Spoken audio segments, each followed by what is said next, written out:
So in theory, you could have used someone else's vacuum and navigated it around their home to see whatever you wanted to see. Or launching deep cleaning at 420 for everyone? Yes. Software developer Sammy Azdoufal was building an app to hack his DJI Romo smart vacuum. He wanted to use his PlayStation controller to make it move. But in the process, he accidentally uncovered a major security flaw. With the help of an AI chatbot, Sammy discovered he could also access what he says were roughly 7,000 other vacuums, allowing him to get their approximate locations and even remotely control other people's vacuums.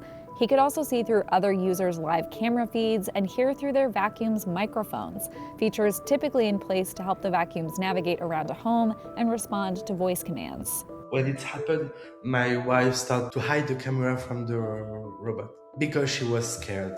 I don't know, I freak out or scared. Sorry, this make me laugh for nothing, but why they gonna put a microphone in a vacuum? Like, I don't know, I don't get it. Sammy immediately reported the flaw to DJI. After some back and forth, the company fixed it. DJI did not respond to a request for comment from CNN.